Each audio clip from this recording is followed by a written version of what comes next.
has, I'll preach that up and down. Like, they have a great catalog. Sometimes you have to dig for some things, but man, there's a lot of stuff out there, a lot of good movies. It's just... Jason, you're muted. You're muted. What is going on, everybody? Welcome to Three Geeks Podcast.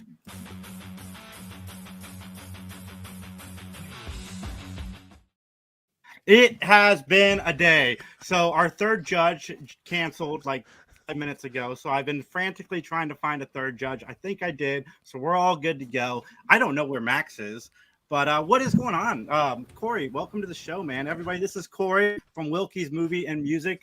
John and Justin and I were on his show last week. So we were doing Remake Revolution tonight, and I was like, you should come on and be a part of it.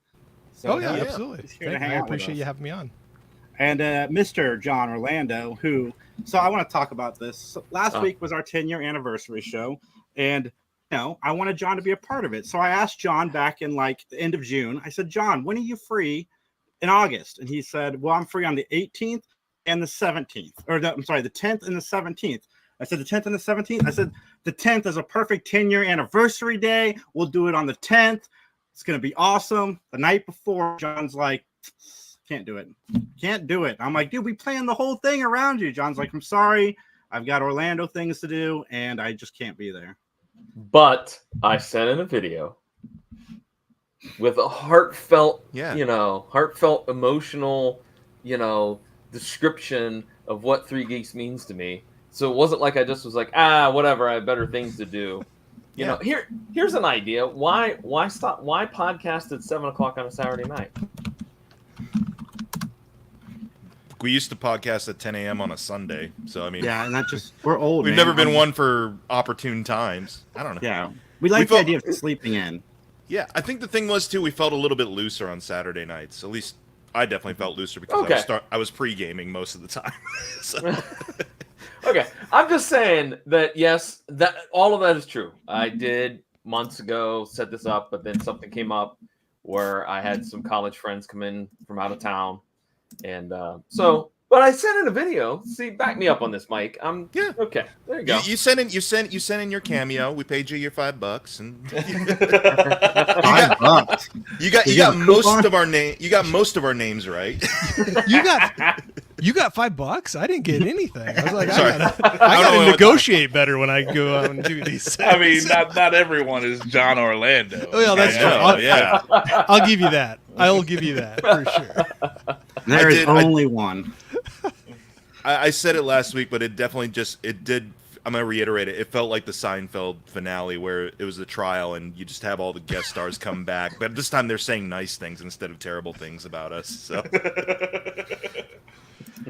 What is up, Chris? Thank you so much for filling in last minute. I literally asked him 3 minutes ago to be the third judge because the original third judge canceled. This is Chris from Stories from a Bar. And I don't know who that was, but what a jerk. So, hey, guys. Yeah. What's up, man? Hey, Chris. Hello. Hi, nice to meet you. Nice to meet you. All right, everybody.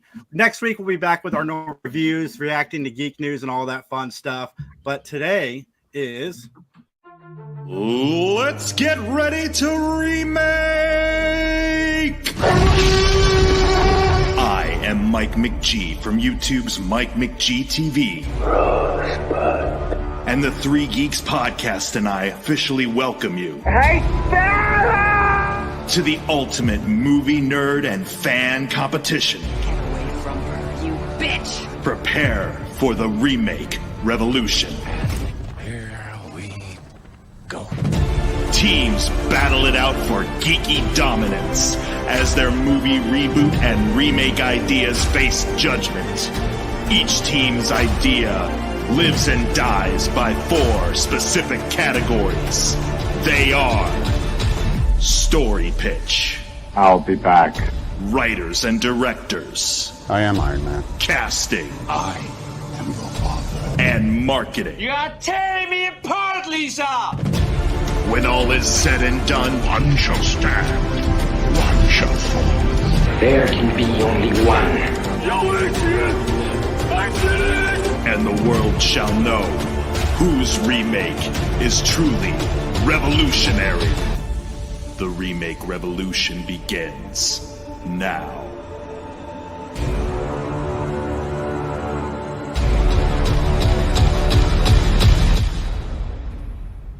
Sorry, I totally forgot how long that intro is. Man. Hey, man, it's good. It's good stuff. Absolutely love it. So I'm back with Max and Mike. Today we are going to pitch the remake of, it's not really a remake particularly, it's a remake of like the stories, combining them into one. So, for example, the Inspector Gadget and the Amelia Bedelia rom-com that I want, these guys are going to take two childhood characters, combine them into one hopefully cohesive story, and I cannot wait to see where this goes. I have the judges down below. I'll pull them back up after you guys do your pitch. And going first, let's do Mike first. So I'm going to pull Max out. And Mike, go ahead and give us your pitch. Okay. So to start things off, the two childhood characters I went with were, I guess, real live people. Pee Wee Herman and Mr. Rogers. I mean, obviously performed to the most part, but yeah, those were the two childhood icons, at least my childhood icons, that I decided to put together for a sort of indie drama comedy sort of thing. So I'll get into my pitch here. This is sort of like a meta fantasy reality setting, kind of along the lines of the Barbie movie, but doesn't get quite as, let's say, exaggerated or extravagant as that, where childhood characters are real. And the kicker is that their quality of life really depends on the imaginations and hopes of the children that connect with them. And so as the world, has become a little bit more bleak, maybe a little bit more jaded and cynical, children in turn have become jaded and cynical and no longer believe in purely innocent characters. In fact, don't really have too much to go in terms of like imagination and things like that. And so that's kind of affected a lot of these characters. And so we check in with Pee Wee Herman, who is now kind of down and out, destitute, walking along in a fugue state in the desert, and is searching for his playhouse. His playhouse mysteriously vanished, and all his friends in the playhouse mysteriously vanished. And the only place he can find solace is at a solitary mission in the desert that is run by Fred Rogers. And Fred Rogers, despite not being in his neighborhood anymore, and with all his, characters and friends, he's still optimistic. He's still Mr. Rogers, and he wants to help people. So that's why he's at this mission. And he takes in Pee Wee. And through talking to Pee Wee, he decides to go with him on a cross-country road trip to find his playhouse. And along the way, they get into conversations about, like, how they're very different. Like, Mr. Rogers is a very kind of clean-cut, pure in terms of like his behavior and in terms of his morals. Pee Wee Herman's a little bit more chaotic and wacky, but they still bring out the best in kids and creativity and things like that. And also along the way, they maybe reconnect with some familiar faces and reignite hope and optimism in everyday folk that they meet. So it's kind of like indie drama comedy road trip type thing with Mr. Rogers and Pee Wee Herman. Awesome, man. That is awesome. The one thing about Remake Revolutions is I always want these movies when I'm done, and I'm really sad that I'm not going to get them. But hopefully we have an Zack out there checking it out. But thank you, Mike. Let me pull Max up. All right, Max, top that. I don't know that I can. I kind of already want to see his movie more than mine. But here we go. Kathleen says her math is still not mathing. Hey, it's only been a week. You think we'd get better at math in a week? I mean, come on, Kathleen. I had a hard time with this, so I kind of went in a different direction, Mike. Since we had the G.I. Joe Transformers kind of hints that they were doing a crossover movie, I was like, okay, let's roll with that. My two characters are Starscream and Cobra Commander. My plan is a sort of like an Ocean's 11 style robbery type movie where Starscream is trying to finally usurp Megatron. So he is giving technology to Cobra Commander to fund Cobra, and he's going to use Cobra to eventually usurp Megatron, because they've got to steal a thing, and that'll give him more power than Megatron. So it'll be, a fun collection of G.I. Joe characters and Transformers characters. I'm definitely Soundwave, but past that, like I'm up for I'm up for arguments. But yeah, it'll be a zany romp where they've got to try to steal a thing and eventually fail because they always fail. Nice. I'm gonna pull you guys back up, and I'm gonna pull up our judges in case they have any questions. I did not realize that was focused on my knee, so I apologize. It's such a beautiful knee. I thought you were just helping out our OnlyFans, Chris. Yeah, I didn't know we were doing OnlyFans tonight. Yeah, wrong podcast, wrong stream. The camera switched on me. I have socks on my feet and everything. I'm not ready for this. I was just making sure everybody knows that wasn't just my knee. That was a knee. It's like you sat and gum. Yeah. Well, that was more than a knee, sir. I'm impressed. But, all right, Chris, you got any questions for them about their pitches?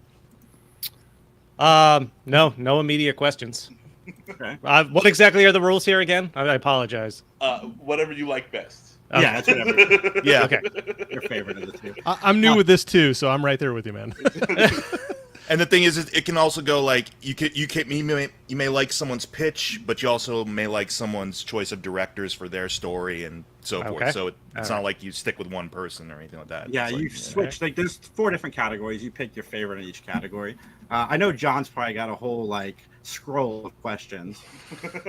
Okay, the only question that I have really is with Max, and Yes.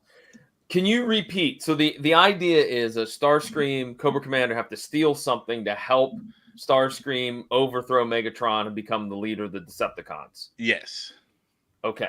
All right. So then what is Cobra Commander's goal? So Cobra Commander is getting tech from Starscream, which he will eventually use to stab Starscream in the back and take over everything. Okay. double cross, triple cross type. Yes. Of thing. Yes. Okay. And at the end, I want it to be that if they would actually have worked together, they would have achieved their goals. But since they obviously have to stab each other in the back, it all implodes on itself. Oh, so it's got a moral to the story, Okay. They can't win. Okay. Even when they're fighting bad guys, they can't win. Just getting in their own way. Yeah. Joining together, as a team. There's no I in team, but there is, unfortunately. There's a All me. kinds of me in team. There's so much me in team. What's up, John Doe Juggalo? How you doing, buddy? Hey, Jeff. All right, Corey, do you have any questions? Well, I tell you what. So, Mike, your pitch was very, very compelling. I really like that. Max, you had me at nostalgia because Transformers and G.I. Joe, that was my childhood. You don't know how many of those that I wish I didn't strap firecrackers to and blow them up. I still had them now, so I could sell them. Yeah, if only I was one of those don't take it out of the package. I know. I was not that kid. I destroyed them. I had so much fun with them. But so that's tugging at me a little bit. I kind of wonder with yours, did you decide to go with Cobra Commander over Destro and that for a certain reason? If you had Starscream and Destro where they're kind of the second fiddle, and had to work together to overcome their boss, basically, to try to do that. I'm just kind of curious if the reasoning going with Cobra Commander with that one. The reason I went with Cobra Commander because I figured that Starscream would have to, if Destro's got to usurp Cobra Commander and then use the power of Cobra to help, that's extra steps that I didn't feel would be cohesive. Yeah, I gotcha. So this is more about Starscream taking the Decepticons than it is about Cobra Commander, or anyone in Cobra taking over Cobra. Yeah. So that was just that was where I was. And and their voices are pretty much. Oh yeah, and it's the same guy. It's the same. See, I know I watched these cartoons as a kid. I just can't remember all the characters, and now I'm really wishing I could. It sounds like a great premise, Max, but I gotta say those voices working off of each other, that's gonna be an audio. It's gonna be glorious. It's gonna be glorious. I can't wait. Can't wait to check it out. What do you think, Cobra? I don't know, Starscream. All right, we'll go to Max's director and writer. I'm going to put everybody down below again. But first, before we do that, I thought since it's you and I on the screen, Max, we should announce our retirement from podcasting because John Cena now follows us on Twitter, and I don't think we can go anywhere else from here. No, Max. we're going out on top. We achieved the pinnacle. Like 2 weeks ago, we put him both on our lists of our favorite person to watch in movies. Well, not our number one, but he was on our list of people we can watch in anything. And then now he follows us, man. I think we just call it quits. Oh yeah, I'm good. I don't know what else. I mean, I guess we could pay John Orlando another $5 for another cameo. That might touch my heart as much as John Cena following us on X or whatever. But you know who John Cena doesn't follow? He doesn't follow John, Max. Suck it, Orlando. All right, man. Who is your director and writer? My director is Dev Patel. He's not done a movie of anything like of this scale, but I think that's why. Tio Santos, what's up, bro?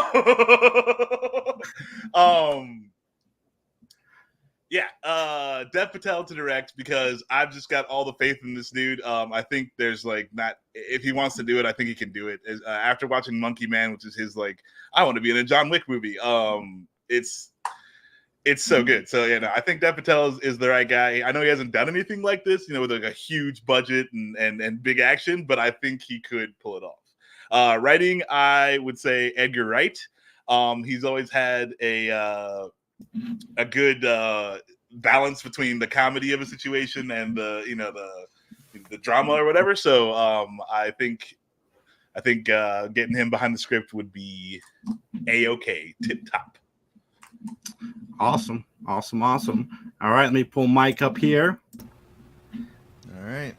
So my writer director, this is actually a team, writer directors, the Daniels. That is Daniel Kwan and Daniel Scheinert. They did Everything Everywhere All at Once. They did Swiss Army Man. The reason I chose them is because I feel they could do this great marriage of surreal imagery and things like that without getting too far out there. Like a lot of their surreal imagery in those movies is pretty low key compared to say a Marvel movie or things like that. And I'm not looking for big budget CGI fest all over the place. I'm looking for some really self-contained stuff on this little character journey because that's the other part.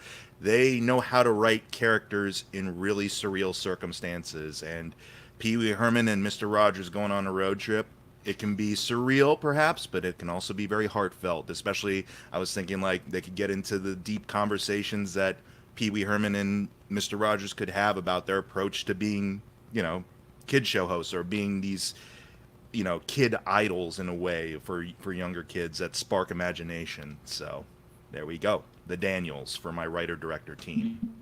Nice. All right, bring everybody back. I'm going to cry because I'm not going to ever get to see that movie with Pitch and Mike. No, it's good. It's good. What's up, Troy? How you doing, buddy? And what's up, Daniel? How you doing? So, judges, any questions? I am getting pulled more and more into this Buddy Pee Wee Herman movie. Just the idea of a deep character study on these two on a road trip.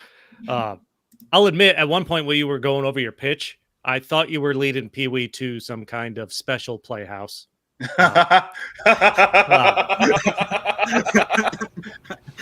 Perhaps more knee shots. I was going to say, are you showing your knee some more? Or? No, a little more wholesome. A little, okay. Nice.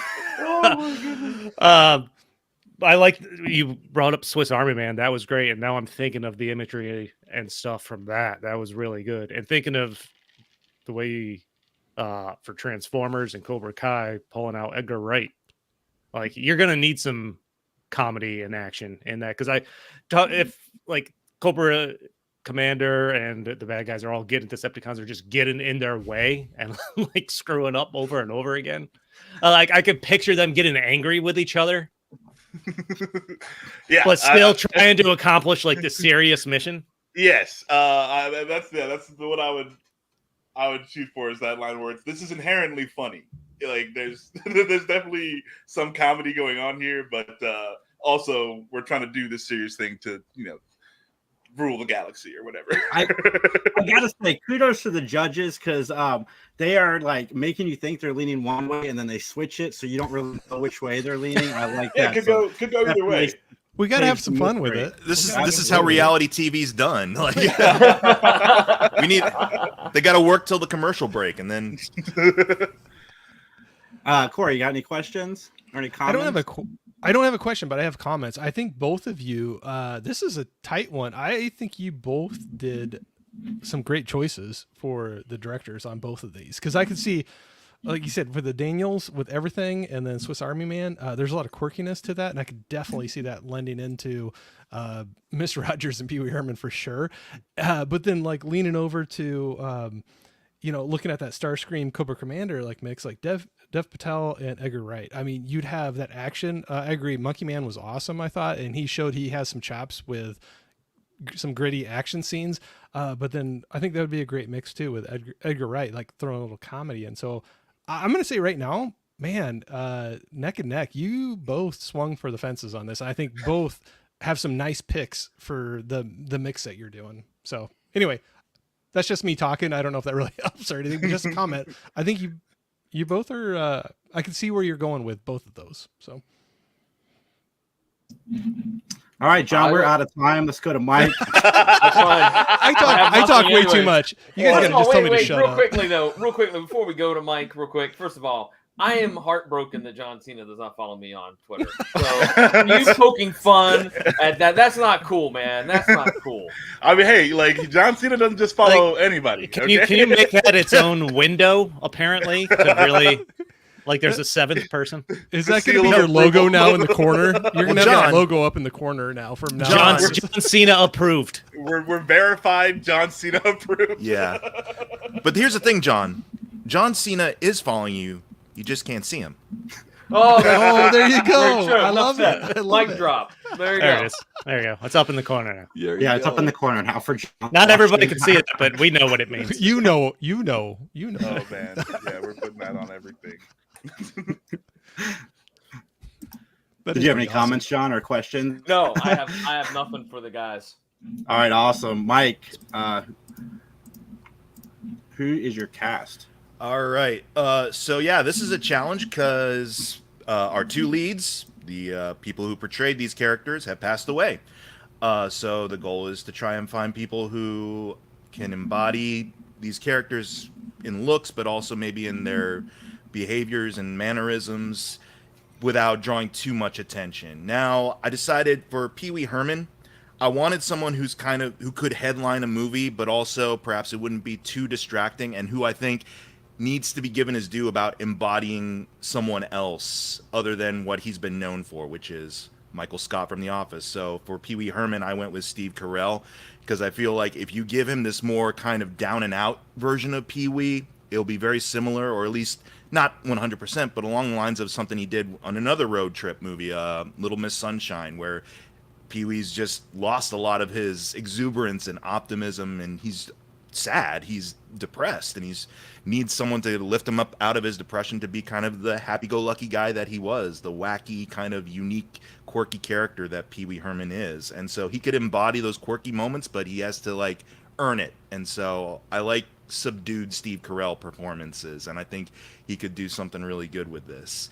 For Fred Rogers, I didn't want to go with someone you'd know out right away.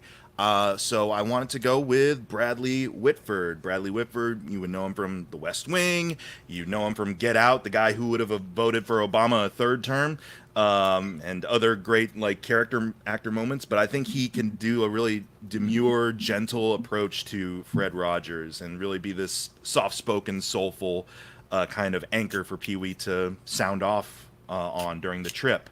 Now I got some supporting characters because I said there'd be some familiar faces we drop in on from time to time.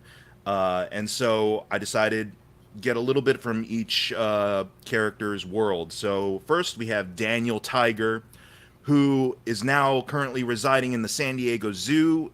It would be a combination of animatronic puppetry with some CGI elements, but he would be voiced by Daniel Radcliffe, Harry Potter, and has worked with the Daniels before in Swiss Army Man. There's something about his voice that I think could really play into the original, a little bit the soft-spoken nature Fred Rogers used to do for the Daniel Tiger puppet. He would kind of add a little bit more of a grown-up kind of continuation of that. For Cowboy Curtis, who is now kind of a soft-spoken rodeo MC, I went with a legacy poll. Let's bring back Lawrence Fishburne for Cowboy Curtis. Why not? I think he could really return to that role well. And since we're going with a more serious, soulful look at all these characters, add some gravitas to it. There is one new character I want to add in here. Catherine McFeely is the granddaughter of Mr. McFeely, the postman from Mr. Rogers' Neighborhood. And I think she could be kind of a cool, outside perspective on these characters. At one point, she joins them on the trip. Maybe she's one of the young people that's grown up a little jaded without kind of these figures in her life to inspire creativity and imagination, and she becomes a little less jaded as time goes on. Not outright hostile, but just kind of doesn't believe so much in the wonderment of imagination, and eventually does. And I thought to go with Thomasin McKenzie from Last Night in Soho. She's got a nice kind of Wes Anderson-y type energy to her that I think could work for this. Another legacy pull, Dottie from Pee-wee's Big Adventure will come back, and it's E.G. Daily, the original Dottie, but now she's married and has kids, and it's not a love story between her and Pee-wee. It's more about maybe just rediscovering why she was kind of drawn to him in the first place, what makes him unique, but also to kind of accept that putting that childlike wonderment with a certain figure in its place, but still being able to maintain a connection with him, and that would be a cool thing to explore. And finally, just a little cameo because the guy is old and I don't want to work him too hard on the shoot. The original Mr. McFeely, David Newell, will show up, to kind of wish his granddaughter well as she joins them on their journey to find the Playhouse. So there we go. Bradley Whitford is such a good pull, man. I love that guy, and I love that he's getting more and more work because his versatility is just phenomenal. He's one of the few things on the Handmaid's Tale that I look forward to seeing on the screen because everything about that movie is just dreadful. But Bradley Whitford he's so good at what he does. But good picks, man. Good picks. All right, Max, who do you got? All right. I really only have two main cast members that have to be cast. Otherwise, we can really kind of get anybody, mostly stunt people, to do everything else. The CG for the Transformers, I want actual 9 to 15 foot tall green suit robots there, so everyone's acting around this physical thing that's in the space, but then we can slap some paint on it in post. But I want actual cosplay outfits, just green, so that everyone's in the space together. No, there's not going to be any actual computer generated. The people will be there. We're just putting paint on it. So I just need Channing Tatum for Cobra Commander because Redemption. I just want to give him since his Gambit comeback, I feel like we need to just continue the Channing Tatum Redemption tour. So he gets a shot at Cobra Commander. I like a little bigger Cobra Commander. He's a little thicker guy, and so I feel like for the action, he's going to play a lot better for that. And then I want Steve Blum to just voice the Starscream. He's the original Starscream voice. So that would be my my pick for that. In all actuality, I probably would have Steve Blum do both voices and kind of voice over Channing Tatum, Darth Vader style. But I could be argued out of that. Another little thing we have to have in here is John Cena to play a Roadblock to snub The Rock. That's it's up there. It's up there. But yeah, our longtime friend of the podcast, follower of the podcast on X or whatever, John Cena to play a Roadblock. But then yeah, we're gonna have a fun cast of Cobra guys and giant robots. Dude, Just call it Twitter. No one calls it X. No, I refuse to call it X. Yeah, I do. Okay, hey, my apologies to everyone. Twitter, on Twitter. John Cena follows us on Twitter. Mostly just to annoy Elon Musk, I refuse to call it anything else but Twitter. Fuck that guy. John Orlando is the doctor of Matlock economics. He doesn't have the level of street cred. They were talking about Pee Wee on Sirius XM, how they went to his house, and then Mike says, "What's up, guys?" Mike. All right, boys, you guys have any questions? I do. Max, who is the voice of Starscream again? Steve Blum. Okay. And Spike Mike, from Cowboy Bebop. Yeah. Oh, yep. And Mike, I did not catch. Okay, who is playing Miss Dottie? It's the original Dottie from the Tim Burton movie, E.G. Daily. E.G. Daily. Okay, Yeah. so then who is? I wrote this down wrong. Who is Catherine McFeely, the new character? Catherine McFeely is Thomasin McKenzie. She's like I think she's a British actress. She was in Last Night in Soho and Old. Okay. And she's been in a few things. Okay. Yeah, she's a pretty good actress. I just watched Old the other day. I don't think I've watched an M. Night Shyamalan movie in like a decade. Old has its problems, but the one thing it did really well is it convinced me that a 10-year-old kid could grow up into a guy who kind of looks like Stanley Tucci. It was good casting. Shyamalan knows how to cast. It's good to have life goals. Yeah, I enjoyed Old, but we'll do my review on it next week when we do our reviews. But because I'm going to see Trap too, so I could talk to Mike about that as well. But Corey, Chris, you guys have any? No, I don't think I have too many questions that time. I think I talked enough the last round to last a couple rounds. For this, so I don't want to like draw things out too much. But no, great casting for both of them. Yeah, I don't necessarily have any questions. I'm Mike, you're going real in depth with this, man. You put some thought. I had like an hour to kill, and the funny thing is, while I was writing out just this outline for an hour. I had Dr. Sleep on in the background, so I was like getting mixed. It was in a weird space. I was in a weird headspace this afternoon. No, yeah, you're going real in depth. Transformers, Max, right? Yes. Okay. Yes. Chan, and now all I can picture is Channing Tatum in my head, just fighting with other freaking G.I. Joe people and Transform. No, I've really enjoyed that too. But yeah, no questions at the moment. But also, yeah, no, I mean, he's going to be in the mask for like 99.7% of. Still, now that I know it's him. Yeah, but yeah, you'll know it's him. The audience won't know until like halfway through, or maybe like at the very end when the mask comes off. See, Marvel. That's how you do it, Marvel. You keep the person in the mask and then let us know who's behind the mask in the actual movie. Not 2 years out from the actual movie. I don't even want to get into that. Next week, everybody. We're gonna have to have all the judges back on so they can talk nerdy stuff with us. Sounds good. Absolutely. All right.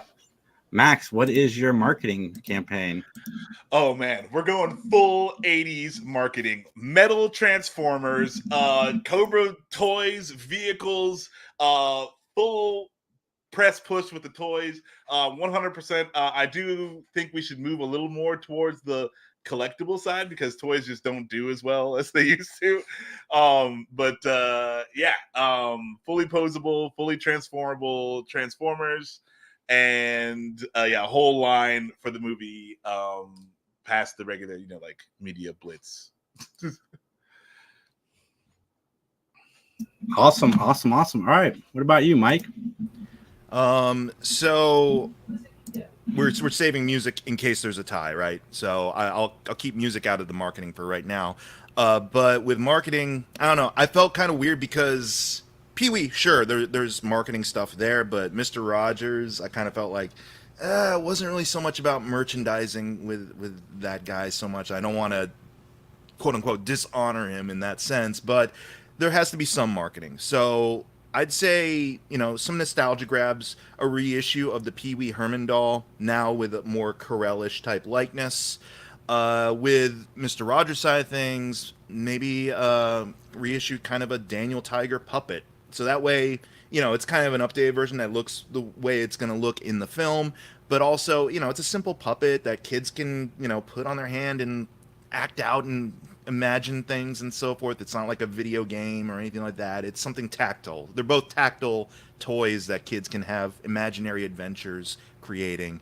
And also trailers, because I'm all about the trailers whenever I do these remake things. Keep it really simple, not to give away the whole plot that I laid out in the pitch, but like kind of have teaser trailers recreating their classic intros. So you have Steve Carell dancing around, fast paced around Pee Wee's Playhouse, but then halfway through it cuts out to like the somber reality he's in now. Same with Fred Rogers, where he comes through the door, takes off his shoes, all that stuff, puts his sweater on the in the closet and things like that. But then it cuts out and shows him in his present day situation, and then the end of the trailer is them kind of teaming up to do their road trip thing, and you get a little hint of what's to come, but nothing too detailed, because I hate trailers that give away the whole movie. So nice. Me too. And then Romulus. All right. Yeah, you can definitely give away my whole movie in the trailer. It's all popcorn. It's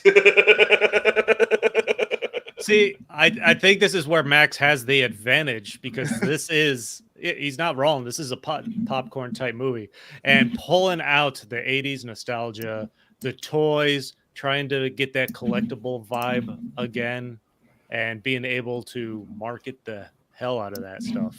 I wanted to know, Max, are you going to release the old G.I. Joe Atari video game? Or a deeper dive? Bringing back old collectibles and tying those in. Yeah, so if there's like a warehouse of like actual old Transformers G.I. Joe stuff, I will absolutely number and release all of those again.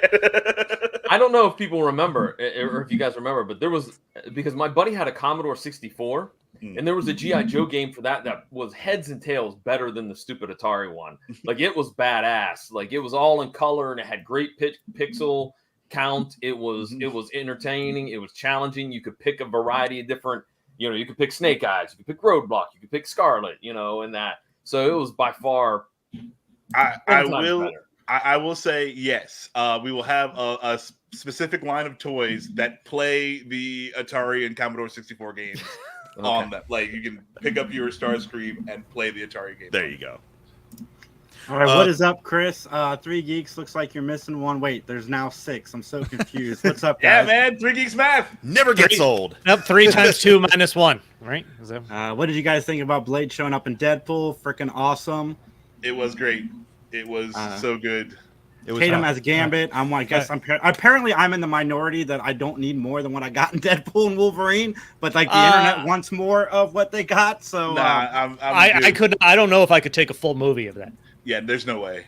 There's no way. Before we go off on other tangents really quick here, I want to add something to the marketing. Since popcorn buckets are all the thing again with Dune, I want to add in Cherry from Pee Wee's Playhouse as a popcorn bucket for me. There we go. Cherry as a popcorn bucket. All Pee Wee or Mr. Rogers characters as popcorn buckets. I like that. Oh my goodness, he's gonna beat me with a fucking popcorn bucket. Sorry. I saw that. Well, no, the thing about the character-driven stories, like Mike's laying out, is you got to rely heavily on trailers. You got to rely on interviews. Yeah. You're going out and promoting. You're sending the actors out to promote the hell out of this thing. You're going for blockbuster, Max. Yeah. I'm going for I need an Oscar. No, you're not wrong. It's 2 different paths, and that's kind of how you go about those. Yeah, but I mean, like, how can you go? Like, how do I have the popcorn movie and I have the worst popcorn bucket? Like I can't compete with your bucket. No, you just need a popcorn bucket that can transform somehow. I mean, yeah, that's... Well, if it feels better, Max, I'm going to take Mike's popcorn bucket to see your movie after I see Mike. There you go. Do you guys need a few minutes to figure out who you want in each category? I'm good. I'm ready to go. I think I'm okay. All right, John, who do you got for the pitch? I think for the pitch, well, look, I'm a huge G.I. Joe nerd, so I would love to see a G.I. Joe Transformers team up.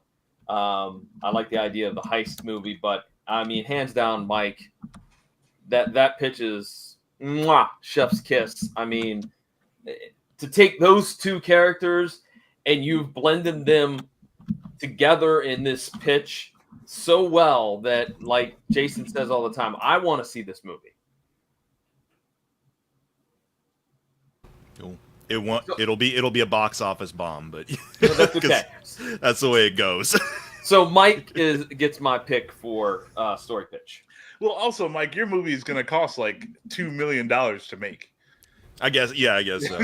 Like my movie is going to cost $300 million to make. All Mike's money is going to Steve Carell. Yeah, pretty much.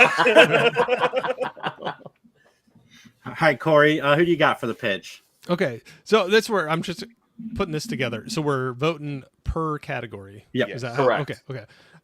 So pitch, I kind of was the same way. The nostalgia had me pulling towards Transformers and G.I. Joe, but I think Mike pulled the pitch out more, where it was one that if I just saw the two names put together, I don't know if I originally would have been really interested in it, but when I heard his pitch, it made me interested and kind of like, okay, where is he going with this? And so for pitch, I'm gonna probably say Mike on that one. Nice. What about you, Chris? I think I'm in the same boat. I was more pulled into the Transformers than I thought I would be at first, though. No joke, because I know I watched the cartoons, but it's been so long, I'm having a hard time remembering them. I grew up on that stuff, and I got more pulled in.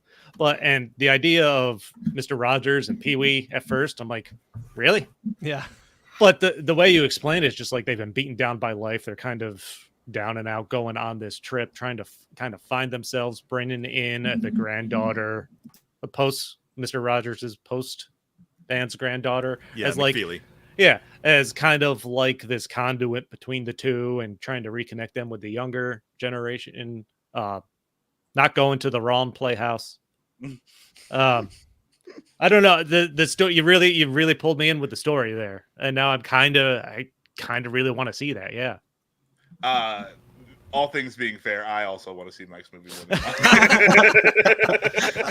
Don't throw that out too soon. Yeah. Come on, man. Don't throw that out too soon. Max, if you had said GoBots, you would have had me for your pitch. Yeah, no, you got to go with Transformer. Like to kind of also redirect it to you, Max. It's like I honestly like that would be a different approach to a crossover that I'd be interested in, not just like we're gonna team up to get this thing. It's like, here, let's see it from the bad guy's perspective, and to actually like see them put together a scheme that actually works and pulls that off. So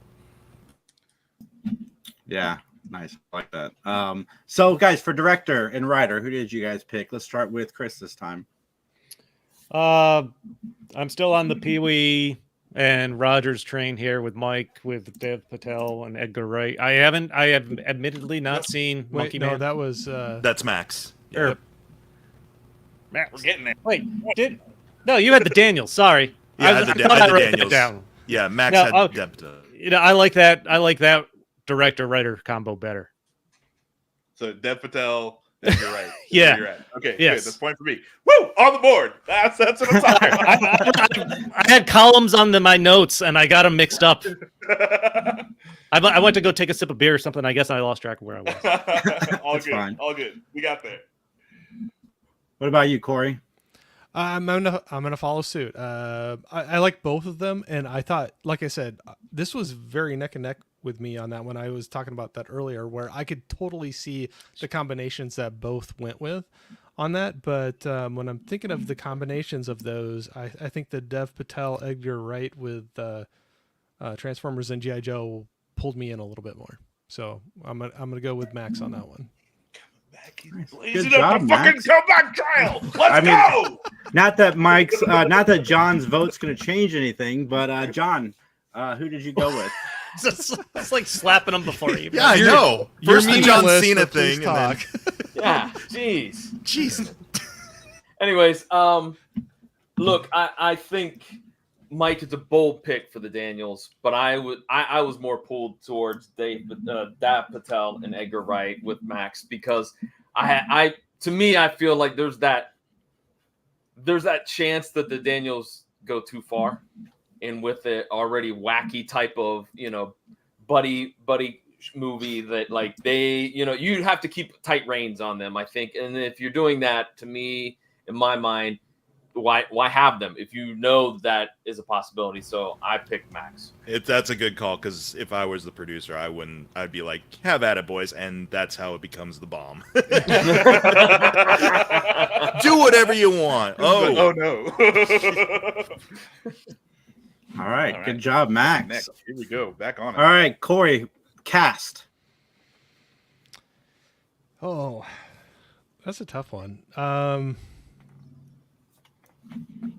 Sorry, I'm just looking at my notes here real quick. Take your time. Between those. I think with cast, with fitting with the characters, I'm going to lean towards Mike on this one. Just looking at the characters and fitting in and seeing them playing the roles. I think both were good. I mean, no slight on what Max Not has. taken. Yeah. But yeah, if I had to choose one, I'd probably go with Max. Or I'm sorry, Mike on that one. So, sorry. No, You're like, what the hell are you saying, Corey? No backsies.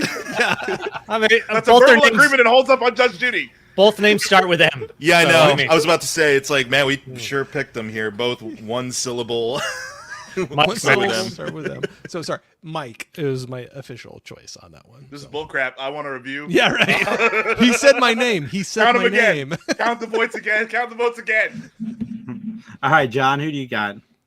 Well, I gotta say here. Okay, first off, I was really excited to hear Max's cast, and Max, you kind of let me down a little bit. I'm just gonna be honest, because I was looking for, we're gonna have Cobra Commander, we're gonna have Duke, we're gonna have Scarlet, we're gonna have Rakondo, we're gonna have Mutton Junkyard, we're gonna have Bumblebee, we're gonna have Brawn. My real problem was I was casting a bunch of GI Joes and like no Cobras. And like that's why I was like, oh yeah, John Cena plays Roadblock, but like that's gonna be like the only GI Joe that's in the movie. But Mike, no, I hear you. I 100% feel you on that. That's true. But Mike, I thought your choice of Mr. Rogers, Bradley Whitfield was fantastic. I mean, from top to bottom, great casting. But I also have a small point of contention as well. No Conky? Only so many characters. Oh man, Yeah, I know.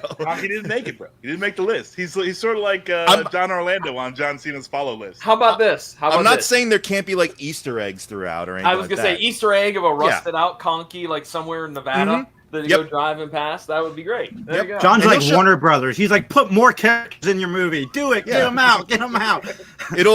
It'll be a whole Who Framed Roger Rabbit smorgasbord where you got to pause the frame and be like, oh, there he is.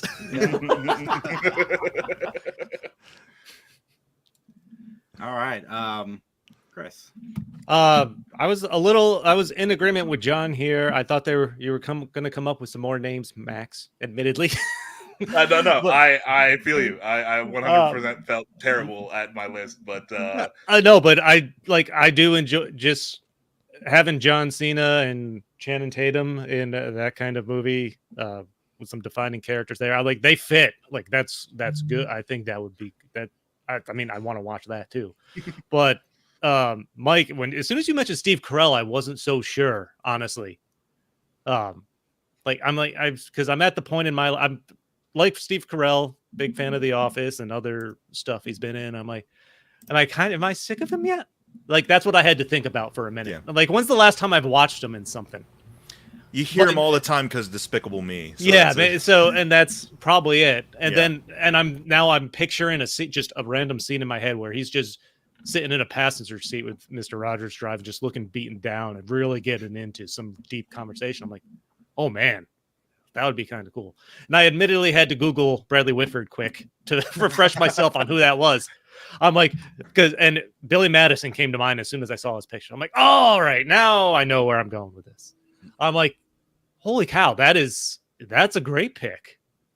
Like, yeah. And then Daniel Radcliffe as a voice. I've just enjoyed watching Daniel Radcliffe post Harry Potter. and seeing what he gets involved in, because it's always some kind of weird, So weird, yeah. thing. Including the Weird Owl. Yeah, Yep, including weird. I Yeah. freaking loved that. That was awesome. No, man. Yeah, with the casting here, I'm on Mike's boat with this one. All right, guys, and now marketing. John, go ahead and take this. By the way, real quick, what's the score? It is 2-1. Mike's got 2, and I've got 1 okay for everyone. The marketing. I went with Mike on this because I liked the idea of the reissue of the Pee Wee Herman doll and the Daniel Tiger puppet, because to me, you're making a wacky buddy movie, but it's also got a lot of sentiment to it. So I could see that those reissues of those dolls and that puppet would be something that is the icing on the cake for the nostalgia factor. You know, I in my mind could picture a mom and dad like buying that with their child in the toy section of Target. Like it just like, I don't know, it touched all the feels, if you will. So I went with Mike on the marketing. Even before the cherry popcorn thing, although the audible. That was awesome. No, admit it. It was the popcorn bucket. That's fine. That's fine. All right, Chris, who did you get on this? Thinking about that nostalgia factor with those puppets, yeah, that's top notch. But my advantage here still goes to Max, just for with the movie concept, the big budget action, you're pulling on nostalgia too. Both of you are, but I think Max has the wider range there. If he's trying to market this movie, he's got so many more toy options, so many more things to tie it back to. I'm going with Max on this one. All right, Corey. We have a tiebreaker. We have not had that yet. Thank you for not making me be the third person there. Starting to sweat. It's been nice being on here tonight, so I'll talk to y'all later. Sorry, did not mean to do that. I think he's got to go full screen for this. No, please, no. Nobody. Drum roll. Your vote matters. Nobody needs to see my face full screen. Well, let's go with that. But not from lack of trying. It didn't work. Oh, okay. So I did like both of them, but man, the nostalgia pulls me in on Transformers and G.I. Joe. I grew up buying those toys. I lived for those. We didn't have a lot of money growing up, and every time I could finally get one little toy, it was a big event for me, you know, and I loved that. So I think that's where, in my mind anyway, Max would have some advantage there with the marketing, where you'd have adults like myself that would have the nostalgia, that would want to maybe pick up some of those toys, and then you have your children or grandkids, you know, that you're taking into the movie, that want to get into those. So because of those, I'm going to go with Max on the marketing. Yeah, that makes sense too. It's like your properties lend themselves more to being like more widespread. And, we have a tie. We have a tie. No, I think Mike's the winner though, because John voted for your marketing. It doesn't matter. It's tied the category. Yeah. Okay. Two out of the 3 voted for you. So yes. that category went to you. Cool. All right. So how many ties have you had before? I was curious. All the time? Okay. Wow. I felt special for a second. You just like flushed me down the toilet. I was like, nah. The first episode of this I'd be on would be some kind of landmark episode. Yeah. Okay. I was like, I'm part of something special. And you're like, no, you're not special. No, Corey, you suck. Corey, the way they've treated me tonight, you know there's no specialness to anything here. Just driving backstage. The image in the corner tells me he'll forever be John number 2. At best. Man. Yeah. You're number 2. First time I've been on a podcast with John in a while, and I'm not the one beating up on him. It's like I know. What the hell? As John's weekly friend, Mattalk. So, Max, what's your soundtrack like? My soundtrack is keeping up with the theme of Transformers and Cobra working together. I am going to have a Daft Punk Rage Against the Machine collaboration soundtrack. So So there's going to be a lot of like electronic feel, but a lot of like heavy metal, like really hard hitting rock style. Oh man, because now you're bringing them out of retirement too. Yeah. Oh yeah, we're bringing them back. Everything's coming back. Is Matt Daft said Punk he's got a lot retired? of money. He's gonna put that dump truck They- of money on their lawn. They split up. Daft Oh, I Punk did not split know up. they Yeah. split Yeah, we're going to add zeros to bring them back together. You're gonna have to do that to get Rage Against the Machine to probably play a soundtrack as well. Yes, yes. All of the money. This is and all half it's the imaginary money, and I'm spending all of it. enough zeros can change many minds. You know? so. Max's Yeah, movie because costs more than let me any just- game. If I interject real quick for a story about Rage Against the Machine, you know, they were doing that reunion tour right like the end of 2019 into 2020. It was Run the Jewels and Rage Against the Machine, and I wanted to go so badly. Oh, me too. And tickets on the floor were $800, and I'm No. like, Jesus. No. time out. No. You are the anti-establishment, Yeah. anti-capitalist group here, Rage Against the Machine. Oh, Yeah, we're going to donate all of the money to charity. Bullshit, you are. And secondly, Yeah, but Cobra Healthcare. Holy shit. yeah, I was like, come on, guys. And then, of course, I don't think the tour happened because of COVID. I think that they ended up like canceling or rescheduling or whatever. But I was pissed about that. I'm like, I looked even for cheap seats, and the cheap seats were like $275. I'm like, what the hell, man? Okay. Like concert tickets have gotten absolutely absurd, especially if it's going to be a big name like reunion tour or anything like that. Like, hey, this person hasn't been around. This might be the last time you get to see them. It's so absurd. Because scalpers buy them all, and then they Yeah, post them second yeah. market, because you can post second market on Ticketmaster now too. Yep. I promise I won't take too much time. I know I'm going off the rails here, but I still little anecdote on this one. I still remember this day in the 80s. I bought some tickets to go see Cheap Trick. I'm showing my age here. Go see Cheap Trick with some friends, and my dad lost his mind because it was the first concert ticket I ever bought that was over $15, and he lost his mind. Like, how would you ever spend $15 to go? This was, granted, early 80s, but still, you know, it's kind of funny how times changed. And you're talking about $800+ tickets on a floor. Yeah. Dude, I know. I hear that. Like, I saw Eminem like during his prime. I got a front row floor. It was $100 for 6 of us to go. And like now, my daughter, to take her to see Harry Styles in the very last row, it cost us like a shit ton. Yeah, of money. it's like she's not going to college now. Like, either go to college or watch Harry Styles. I hope you had fun, She because chose you're not Harry eating for Styles. the next 6 months. Yeah, but if you asked her to tell her that was the right, she would say that was the right choice. Yeah, right. She'd be like, I'm good. Let's All go right, Mike. steal some ketchup packets from McDonald's. Is it my turn? So yeah, music and soundtrack stuff.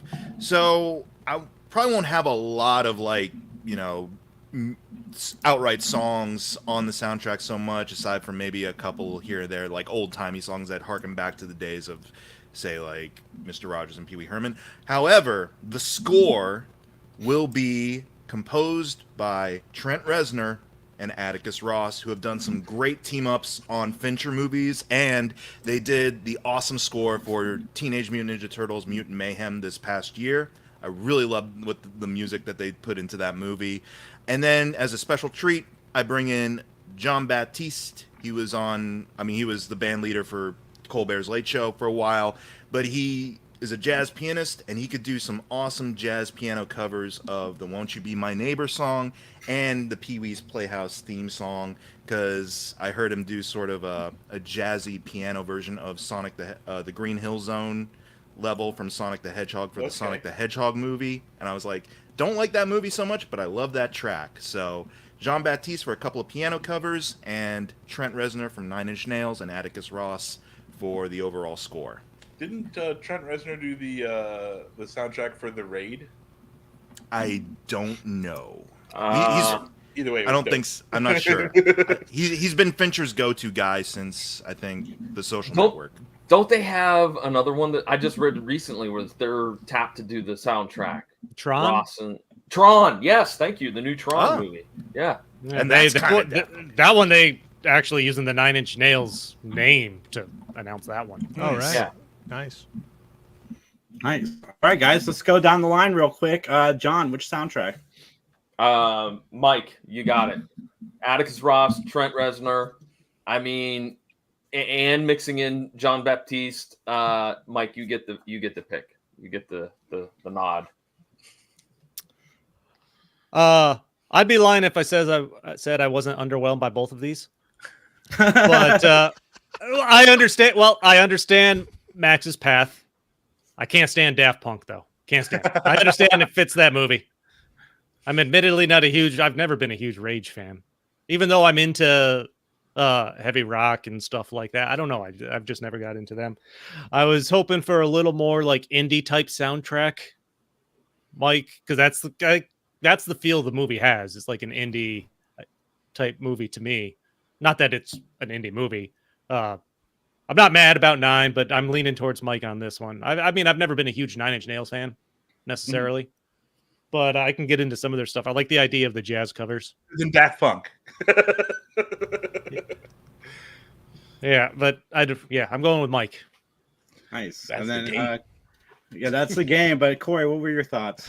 Corey, you make no difference, but go ahead and talk about it. See, now we're just giving you the other side. If I had $1 for every time I heard that in my life, man. This is no, don't do full screen. No. This is literally the other side of the coin. Yeah. From 10 minutes ago. No, I know, but yeah, definitely no full screen on this one. But man, this was a tough one. I'll say that. You both had some great choices.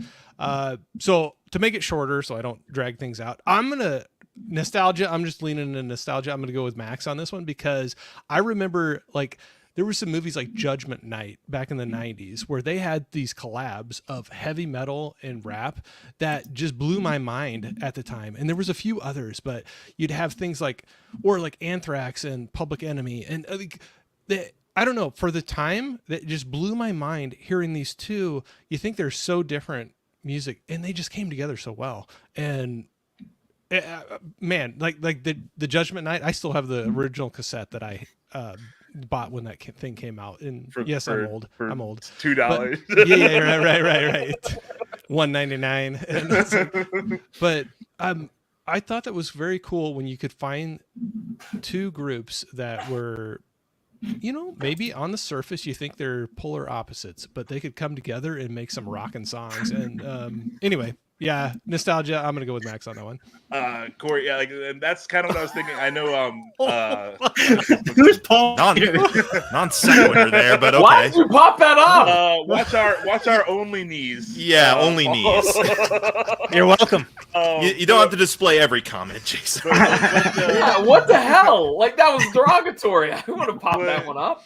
But really, I was feeling and going forward why I chose Rage Against the Machine and Daft Punk was just Daft Punk obviously is they just make the people would say like some of the pinnacle of electronic music, but Tom Morello is very, very explorative, and he likes to use different things. Like he's played guitar with an Allen wrench because it just sounds different. Yeah. So like that's where I was. Speaking more to what you're saying, like they feel like they could blend into each other very well. Yeah, I love, like I said, when you think on surface level, these are polar opposites, but then they come together and make something really cool. And like I said, I remember a few albums like Judgment Night is the one soundtrack that comes to my mind right off the bat. There's other ones that I'm blanking on right now, but that was ones that I'm just like, man, it blew me away hearing some of those bands together. Was it the Godzilla 2000 soundtrack like that as well, where they had the mix of? Well, there's the one song "Come with Me" with Puff Daddy, where they did Led Zeppelin's. That's that was Godzilla. just one song. That's it. No, they did a couple of remixes of things. Rap, but was that a Godzilla soundtrack?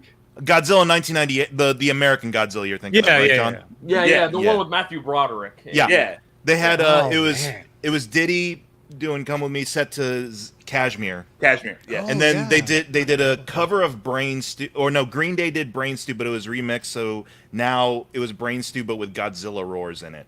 Nice. Oh. I know what I'm Green listening Day, to tonight. Godzilla Later. collab. Wow, check that out again. That's like a nice, easy listening, fall asleep to. Yeah, you tried. I'm having trouble trying to sleep. I love it. True story. I since all this mess has come out with Puff Daddy, like I don't listen to a lot of his music anymore, but I've still got "Come With Me" on the playlist. Like I dig that song. I'm sorry, I totally forgot about that song. Wow. Yeah, and it's not even good. Like it's not even. I don't know why I like it. Okay, but don't we all have like movies like that too? That you're like, okay, you can argue and say that's a stupid, bad movie. I'm like, okay, I agree with you, but I will pop it in and watch that thing and have fun with it. 100%. Oh yeah, there are stupid movies that where I just like the soundtrack, like the Twister, the Twister soundtrack, the original one. Oh yeah. I mean, I know Jay, you hate that movie. I tolerate it, but the soundtrack slaps. Iron Fist, that fucking dog shit show, had 3 songs on it that were just bangers. I was like, I don't know where they got this music guy from, but like they need to put him in charge of everything else because he totally redeemed us. See, for me, the movie's okay, but the soundtrack is better. Like the movie's a C, but CB4 for me. Oh yeah, the soundtrack is awesome with Public Enemy, Beastie Boys, Boogie Down Productions. You got all these who's. I think Blackstreet's on the. It was a great soundtrack, and the movie was okay too. It wasn't bad, but that's my favorite soundtrack. Nice. Well, John, this is your favorite part of the show. Where can everybody find your show? You can find my show at thepvdcast.com or all of those major outlets, like iHeartRadio app, Apple Podcasts, Google Podcasts, Spotify, et cetera. So yeah, check it out there. And then of course, as Jason, I'm going to steal from him for a minute. Don't forget that you can also check out Jason and I as we talk about Matlock every single Sunday night, 8 p.m. Eastern Standard Time. Matlock Podcast is where you can find it on Facebook. Hey, that's a great one, Sonny. There. All right, Chris, what shows do you got going on, buddy? I think Popcorn and Pine starts at 8, right? It's pre-recorded tonight. I got one quick question. When exactly was Matlock on? I don't remember. 88 through 96. It went to it went into that far into the 90s. 9 seasons. It had a long run. Jesus. Mm-hmm. Stories from a Bar, all major podcast platforms, Apple, Spotify, Google, wherever if you're looking up podcasts, you're probably on a platform that has Stories from a Bar. Talking to a lot of local breweries, bar owners, stuff like that, the local beer scene. Also musicians. I talk to bands as well, some local, non-local. Music and beer. That's what it's about. I need to follow you. Sorry. It's what's fun. I love doing these things because I run into people I have not come across before, and not for any reason. It's just there's so much stuff out there. Yeah. So it's not just beer talk. It's more about getting to know the people behind the business, how they got into it. We talk, of course, about the beer as we go through. As my goal is to get them to talk as much as possible, so I can just sit there and drink, and it works out great. I tell you what, someday we'll have to do a stream, and we'll do like a themed one, and you pick out the beers, and I'll go find them, and we'll sample those as we're doing the stream. We can do that, and then we'll see how it goes by the end of the night. And if everybody else on here tonight is in for that too, we'll someone do that. What's going to happen. Someone's going to start. Someone's going to start watching the stream. Yeah. They're going to go to bed. Here's what they're going to wake up 2 hours later and realize it's still going, but we're just there passed out. There you go. You got a copyright now. Copyright Stories from a Bar and Corey Wilkys Movies and Music. 2024. I think that one's probably pretty safe. At Popcorn and Pints Saturday nights streaming on Facebook and YouTube. Usually right after this. Oh, cool. All right, Corey, what about you, buddy? Just Wilkys Movies and Music on YouTube and Instagram. Trying to branch out a little bit, but just hanging out and having fun. I've been doing a lot of streams with people where I'll get to know some people in the community. We'll watch a movie and have a little chat about that. But then some of it I'm branching into now, like some of you know on here, Jason and John, where it's more meeting people in the community that are creating things. And it doesn't necessarily have to be exactly what I'm doing.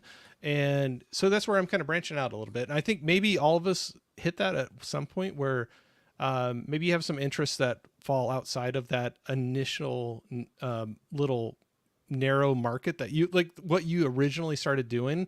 But I'm more interested than just lot of mine is movies and collecting and talking about that. But I'm having fun reaching out to other people and, just hearing their stories about YouTube, their journey, how they got started, where it's going. I have a lot of interest in that. So anyway, I appreciate you having me on here. 100%. Yeah. It's a fun show, man. That's cool. Dude, that They Live poster is dope. There we go. Yeah, I was going to say. All right. All right. Well, you three are welcome anytime. Check out Mike at youtube.com/MikeMcGTV. Yeah. Really quick. I'm going to get into some more filmmaking, bringing back the full price for late pizza. I'm going to do it. Promise. Swearsies. And also, I'm uploading currently archive Chat Cave stuff onto Spotify. So check out the Chat Cave. There'll be old episodes there. Hear me and Max from the very beginning. We sound like babies. Oh my goodness. No, Mike, he's like, those poor young naive fools. Yeah. We were like, we thought Batman v Superman was gonna turn things around, man. Yeah, it was. Suicide Squad will be great. Was your mom's name Martha? Why did you say Martha? Funny thing, upon re-listening to that episode, you were okay with the Martha thing, Max. You were like, it's not my favorite, but it works. And now you're just like, nope. That's what me and Justin are saying, Mike. That's what we're saying. Not true. Didn't happen. Fake news. You guys like, comment, subscribe. Follow us at 3 Geeks Podcast. Be like John Cena, and we will talk to you soon. Recycle your droids.